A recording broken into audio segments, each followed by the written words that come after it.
Todo mundo ligado. Oi, gente. Aqui é o professor Esperandil, do Colégio Nobel. Nós vamos resolver a questão 50 do último Enem.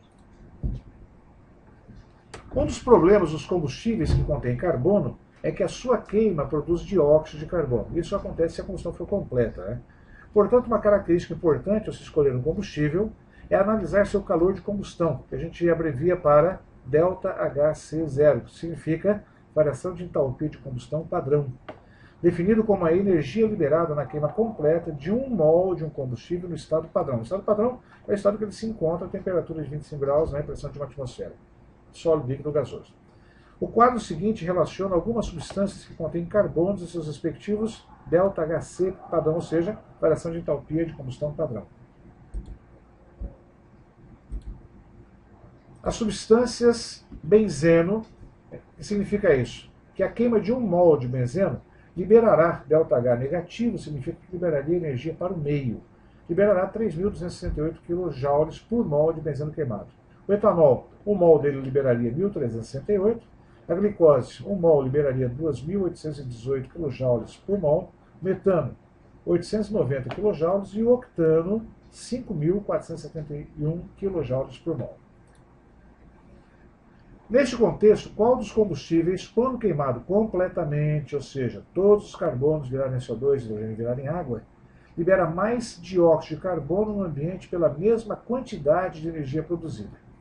Bom, vocês notaram que, além deles terem fórmulas diferentes, quantidades diferentes de carbono, eles geram diferentes quantidades de energia. Então, o ideal é que se calcule em função de uma energia padrão, uma energia estipulada pela gente. Então, o que nós fizemos? Para cada combustível é possível calcular a quantidade de carbono, CO2, produzida na obtenção de uma quantidade fixa de energia. Então nós vamos fixar essa energia em 1.000 kJ. Assim, para o benzeno, cuja fórmula é C6H6, então repare, 1 mol de benzeno, quando ele queima, como ele tem 6 carbonos, ele produz 6 mols de CO2. E esses 6 mols de CO2 liberam 3.268 kJ. Fazendo uma regra de 3 simples, né? Para o nosso padrão, que é 1.000 kJ, eu precisaria liberar X mols de CO2.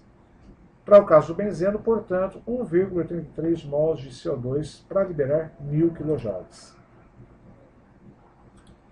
Para o etanol, cuja fórmula é C2H5OH, ele tem 2 carbonos. Então, 1 mol de etanol produz 2 mols de CO2. Libera 2 mols de CO2, que também liberam 1.368 kJ para o ambiente. Em função do nosso padrão, que é 1.000 kJ, precisaria liberar X mols de CO2. A nossa resposta seria 1,46 mols de CO2 para liberar 1.000 kJ. Fazendo o mesmo raciocínio para a glicose, cuja fórmula é C6H12O6. Portanto, 1 mol de glicose, como tem 6 carbonos, libera 6 mols de CO2. 6 mols de CO2 são liberados, e isso liberam também 2.818 kJ para cada 6 mols. Portanto, para 1.000 kJ, que é o nosso padrão, liberaria X mols de CO2. X equivale a 2,3 mols de CO2 provenientes da glicose para gerar 1.000 kJ.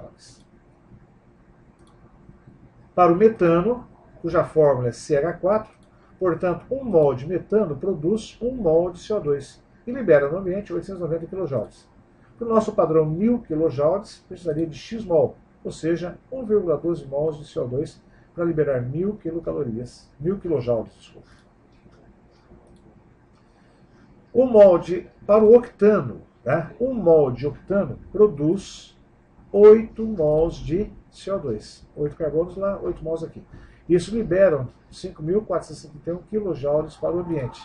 Para o nosso padrão, referência 1.000 kJ, liberaria X mols de CO2, que equivale a 1,46 mols de CO2 para liberar 1.000 kJ a partir do octano. Assim, o combustível que libera a maior quantidade de CO2 pelas contas apresentadas é a nossa querida e amada glicose.